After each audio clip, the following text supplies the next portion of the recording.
Hey, chestnuts. Alright, today we have an awesome game in store. The Cairns Cup round 8. Alright. In St. Louis. Ju and June versus Carissa Yip. So Ju and June is just fresh from defending her women's world title. And now she's against the US's youngest ever international master. So let's see how the dice rolls here. Alright, e4, e5, knight to f3, knight to c6, bishop to b5. So again, we have this Ruy Lopez structure. Alright, a6, bishop to a4, and then, but something very interesting here. Carissa Yip goes for g6, which you don't really see that often, the Morphy defense. Alright. D4, so immediately contesting the center. E takes D4, and then C3. The women's world champion goes for this. What's it called? This kind of gambit. All right. So if Carissa captures, a knight will be developed. Okay. Bishop to G7. Oh, whoops. If you do go D takes C3 and knight takes C3, and then you have H6 and then bishop to E3 and then bishop to G7. So this is approximately how it would turn out if Carissa took the gambit. Alright, but we don't have that. We have C takes D4, then B5, then bishop to B3, then knight to E7, and then d5 here. Okay. Now this bishop has a pretty good diagonal, but white is threatening to gain some space. Knight to a5, then bishop to d2. So it's very interesting that Ju did not choose to preserve the bishop, but perhaps she was thinking that this bishop was gonna get stuck anyway because of her center pawns, right? They're on white light squares. All right. She could have also tried knight to c3, right? And then another move was to castle. Okay, d6, knight to c3, b4, knight to a4, c6 to contest the center, and then rook to e1. All right, but that's not what happened. Not in fantasy land anymore. Okay, knight takes b3. Interesting choice by Ju not to preserve the bishop there. Okay, queen takes b3, then c5. And then white chose bishop to c3, contesting this bishop on this diagonal. If you do take c6, right? Then you go, then we have this knight takes c6 move, and then we have this bishop to c3. All right. Or we have d5 if you really want to go there. But this is an interesting variation. Pawn takes, queen takes, then this queen trade, then knight to c3, knight to e7, and then we have c7. And black has this awesome diagonal, but this pawn could become a target, right? Even though it looks strong right now. So that's also a possibility. All right. Bishop to c3, and then we have f6. If you go for this trade right here, bishop takes, queen takes, and then you're gonna lose the pawn because there's this, this fork here. So a castle, and then, yep. Or if you just choose to castle, it could be bishop takes, king takes, queen to c3 check, king to g8, and then queen takes c5. Alrighty. So this is why f6, although it looks super awkward and you usually don't see that, it's the best move in this position. a3, then you have d6, and now h4, and it's move 14, and now this game has never been played in history. Okay. Then we have what could have also been done is knight to b2 and castles, right? Okay, h4, and then we have castles, Then knight to b2, b to d2, queen to e8, castle, bishop to d7. So just queen to c2, just making the pieces have better squares. Rook to c8. Okay. And this knight to c8 maneuver is also possible. So let's say b3, a5, queen to d3, bishop to h6, because this bishop wasn't doing much on this diagonal. Rook to f e1, and then knight to b6. So this maneuver is also possible. Alright, but that's not the maneuver that happened in the game. Rook to c8, b3, h6, a4 to contest this pawn chain, which we see a lot in Ruy Lopez variations, even in this more awkward looking one.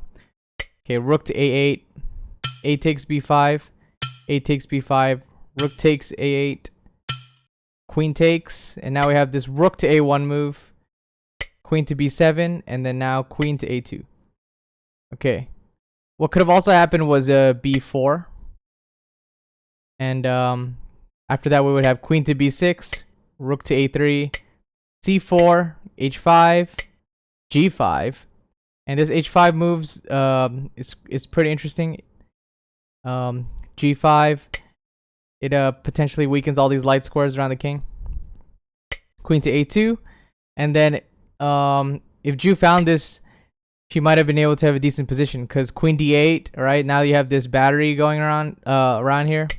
Rook to a7, and then this rook is really hammering down on this row right here.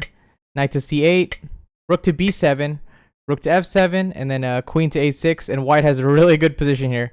And if like one really false move, right, like this, like bishop to e8, then we have rook to b8, bishop to d7, then we have knight to d8, knight to d4, and now this knight is really just gonna control the game. Queen to e8, knight takes, bishop takes, rook takes, rook to a7, and white has a pretty dominating position here. It's all the initiative, all right, but that's if you play perfect chess. Okay, queen to a2, and then we have knight to c8, knight to e1, b4. So Carissa's finally gaining the initiative now, gaining space, right? Bishop to b2, bishop to b5. Now that all these light squares are weak, that Ju doesn't have the light square bishop. Knight to c2, bishop to d3, which is an interesting positional choice. Just straight up saying, look at this, your light squares are mad weak. I'm gonna go in there. So knight to e3, queen to e7, rook to e1, knight to b6. So just a lot of maneuvering now. Queen to a1, having this dangerous battery. I can't make straight lines. Okay. Rook to a8, queen to c1, and then we have h5. Okay, to stop these the weakening of the light square idea that you could, the alpha 0 move. Okay, h5. Rook to a2 is also possible here. Just immediately gaining control of that file. Okay, knight to c4. Knight takes, rook to a2 now. So now this file is being controlled. And it's fairly difficult to actually contest this rook, since we had this interesting bishop move earlier. Now this queen can't get in here. Right, to shoot fly, shoot, or shoot rook. Okay, g3, king to h7. Then we have rook to d2. This which might actually be like the losing move. Perhaps Ju should have went for rook to e3 and bishop to h6, but this pin doesn't look as bad as it looks, since you have this move f4 and bishop takes and queen to b1, right? And if this bishop takes, then this rook can capture this queen. So we have this bishop takes, rook takes check, king to g8, bishop takes f6, and now, you know, the chances are a lot better for white here, just to say the least. And now white has the initiative. But Ju did not find that move, and instead we have bishop to h6, f4, queen to a7, and now Carissa's really hammering home at this file. And this is a really interesting move, because now you have these discovered threat that Ju thought that she should take care of. So she plays knight to c4. Although you could have also played knight to f3, and the discovered threat is not as bad as it looks. But okay, so you just cover that just in case. Knight to c4. Then you have queen to d7. Now that these light squares are weak, right? So this is a light square weakness game. Rook to e3. Trying to chase this bishop away. Bishop takes. Bishop takes. Pawn takes, I mean. Then now queen to g4. Now this queen is really invading. Alright. Okay. Now after this move, king to h1, how about you try to guess the winning move? Can you guess the winning move? Or not guess, calculate it. Can you see it with those eyes? Alright. Okay, if you saw this move after, you know, give you a few minutes, man, then you should just like challenge for the women's world title or something, because you're just that good. All right, bishop to takes f4. Oh man, the finishing blow. It's a crazy move. Now that this rook is here, it's really gonna do damage. Okay, g takes, queen takes check, and then you have this series of moves, and then check. But actually, you know what? The move could have been done way earlier. So it could have been done in this position. In this position. So you could have bishop takes, g takes, and then this check. So the order is not. So the order could have been done a lot earlier, actually. If you saw that move even earlier, man, you have like you're playing like 7-dimensional chess while we're all playing like, you know, checkers or something. Okay. So now this queen is rampaging, check, and then, oh, not looking good. And now Ju tries to chase this rook away. But rook takes, and then, oh man.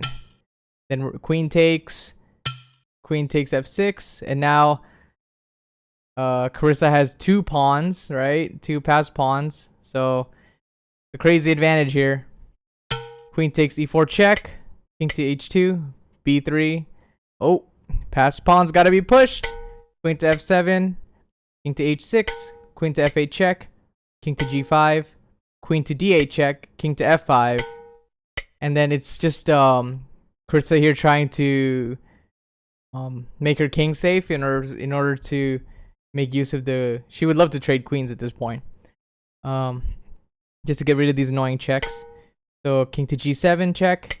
King to f4, queen to f6 check, king to g4, queen to e6 check, queen to f5, and then now we have pawn takes, and then this check, and then yeah, Carissa finally saw the tactics that would. So what would you play in this position? I can give you a few minutes. All right, if you saw it, congrats, you're like a super grandmaster. Okay, queen to h3 check. And then now you have queen to g3 check, forking this king and this queen. And it was in this move that Ju resigned. No! Because now the ending is pretty clear. So if queen takes, king takes, there's no way that this king is going to stop this pawn from promoting. And that's all she wrote. Alright guys, if you enjoyed this analysis, smash that subscribe button like a clock. That like button like a clock, so you can see this face, and then hit that notification bell like a clock, and I'll see you next time.